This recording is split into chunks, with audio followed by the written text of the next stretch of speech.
what destroys Islam the most is half knowledgeable.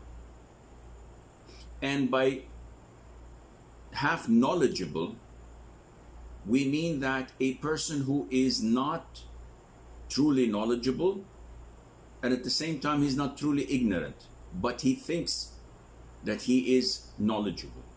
This destroys Islam. It's like half a doctor. So if you go to a doctor, he would diagnose your illness and give you the remedy with the grace of Allah.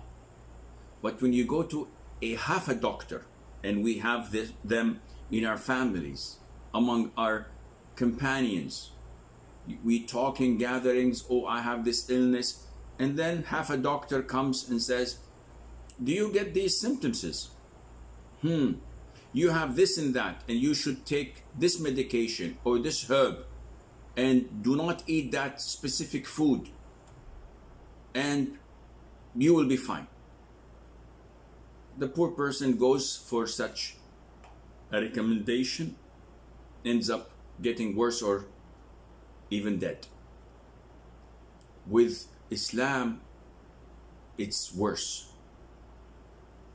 Because with medicine, the worst thing that could happen is that you die. Eventually, you're gonna die this year, next decade. Inevitably, you're gonna die. But when it comes to religion, now we have a serious problem.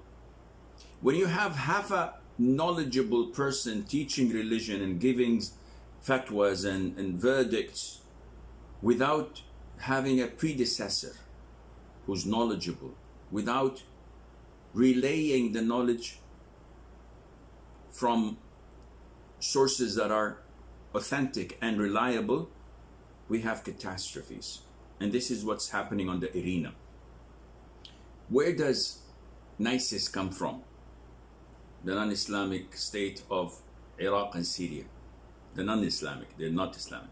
Where do they come from? From such half knowledgeable people. People with corrupt Aqidah. So they come to such phrases that are spreading all over books of Aqidah. And they say, okay, anyone who's a non-Muslim is halalud dami wal mal. And this phrase is always reoccurring. Halalud dami wal mal. And some of them even go to quote Al-Qurtubi said, Ibn Taymiyyah said, blah, blah, blah, blah. And they have Facebook pages. And I've seen some of them. And they have articles with book name, chapter, and line and page, etc. Anyone who would go through this would, wow, man, these names are big. And this is reliable. So yes, Imam Qurtubi said, Imam so-and-so said, Al-Awza'i said, Imam Shafi'i said.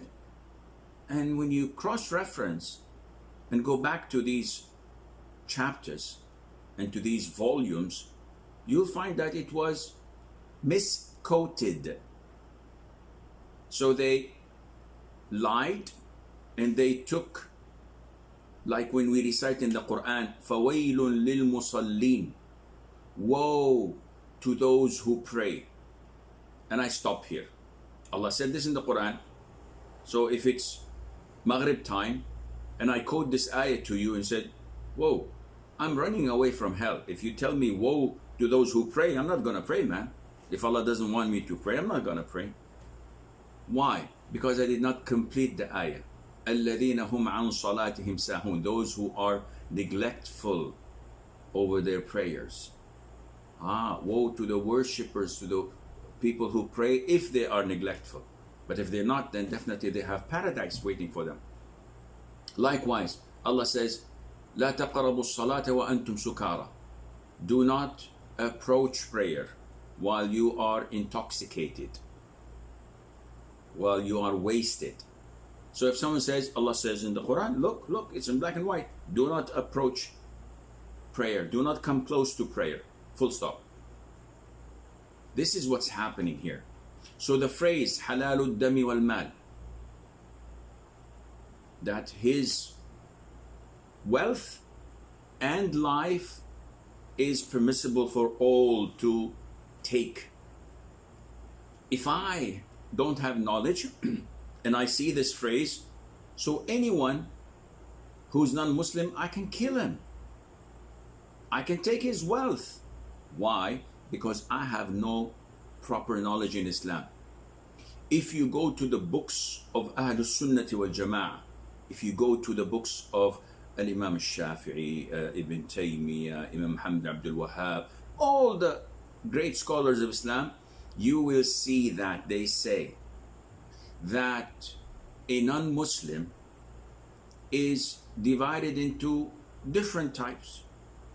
There is the dhimmi, there is the mu'ahad, there is the musta'man, and there is the harbi. What are these classifications? A dhimmi is someone who comes and lives in our country as a Christian, as a Jew, or whatever. He pays the jizya, and he has the permission from the ruler, the Muslim ruler, to live among us. So he has the dhimma of Allah Azza wa Jal, the protection of Allah Azza wa Jal. He lives among us safe and sound. And if there is any attack upon our country, he lives in his home safe and sound. He's not obliged to defend. It is our duty to defend him, because we gave him the pledge of security to stay, and he's giving us the jizya, the taxation. Number two, al-mu'ahad, a country that has a peace treaty, you may call it, that has a covenant between their country and ours, that we do not attack them. So they're not paying the jizya, but they are good to us and we're good to them. So they come and visit, and they may enter, or I may see them in the Bahamas, or I may see them in the Amazon area. And our country is good with their country. They have treaties. He is mu'ahad. He's got the pledge. I cannot kill him. I cannot take his money, because we are on good terms as countries, not as individuals. Maybe I hate his guts. He's a kafir. He's a disbeliever. We have a pledge. And this is what most countries have. So as Muslim country, we have so many treaties and pledges with the vast majority of countries of the world. Even Tahiti, we have a pledge or a treaty with them. We have diplomatic relationships, an embassy here, an embassy there, a consulate here, a consulate there. So I cannot force them to do anything against their will. I cannot attack them. I cannot kill them. I cannot do anything. Number three, al-musta'man, a country that we are at war with, definitely. Yet one or more individual seek permission from the Muslim ruler to come and do a particular errand, business trip, whatever, I don't know. But we are at war. And, for example, ambassadors coming to convey a message.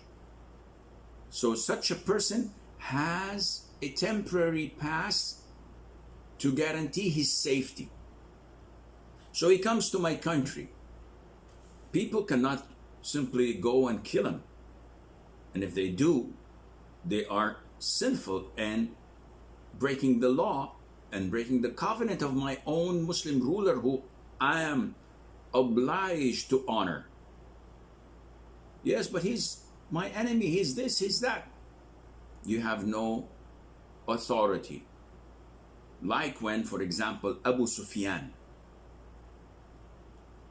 who was, before accepting Islam, the leader of the Qurayshis of Mecca, the idol worshippers, a staunch enemy of the Muslims. He came to Medina, and the companions were there with their swords. Bilal, Ammar, Sa'd ibn Abi Waqqas, etc. And they're looking at him and saying, by Allah, the swords of Muslims did not avenge the Muslims from you. Abu Bakr heard them, and he said, do you say this to a great leader of the Quraysh tribe? And he went to the Prophet ﷺ and complained. And the Prophet ﷺ said to him, have you angered them, Abu Bakr?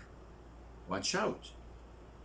You should not anger them over such a person.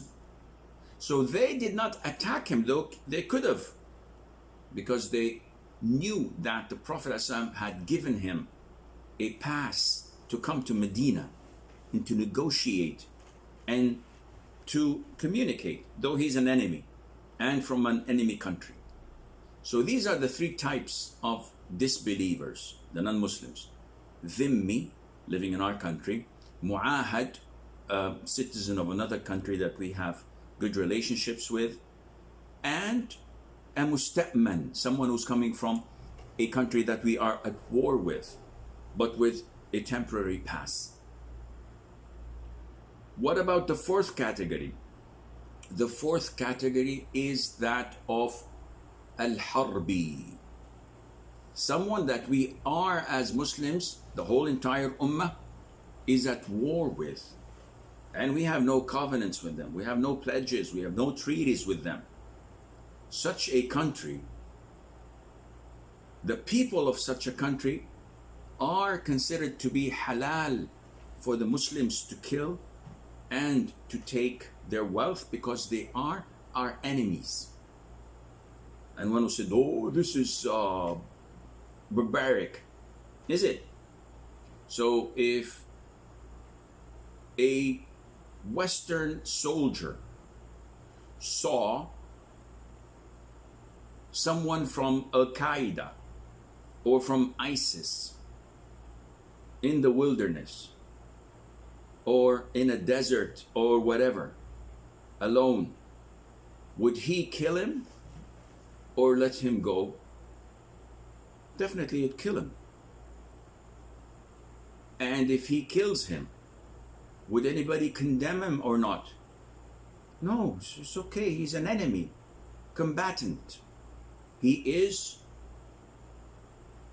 a terrorist. He's this, he's that. Okay, this is what you say. So what about what a Muslim country says about the citizens of that particular country who have invaded Muslim lands, confiscated Muslims' property, killed Muslims of that land and made them refugees, and they are at war with them? So do you think that we just meet and kiss and make up? No, this is a harbi. These are the four categories mentioned usually in books of fiqh. However, I'm inclined to say that there is a fifth category, which is of non-Muslims who do not fall under these four categories. Could that be, Sheikh? Yeah. For example, people of a tribe or a country so far away that we don't have any diplomatic relationships. They're not Muslims, but they're not our enemies, and we don't have any covenants with them or pledges. So let's assume that there is an island next to Australia, and they have their own country, but we don't have, as Muslims, any diplomatic relationships with them, none whatsoever. If I meet their citizens, can I kill them and take their money? Of course not. Why? They're neither dhimmi, nor musta'man, nor mu'ahad, nor harbi. Yes, but they are a fifth category whom did not initiate any sort of aggression against us as Muslims, and we have no enmity with them. In this case, there is no way allowed for a Muslim to simply say, okay, I have the classifications there. Dhimmi, no, check. Musta'man, check. Mu'ahad, check. Harbi, no. So it's not from these four categories, then I can do whatever I want. No, you can't. This is not a jungle. And the companions did not simply wander around anyone who they did not recognize as a Muslim they would have killed. No, they were denied from doing this. They were prohibited from doing this. So this is extremely important for you as a Muslim to remember, to understand that we do not live in a jungle.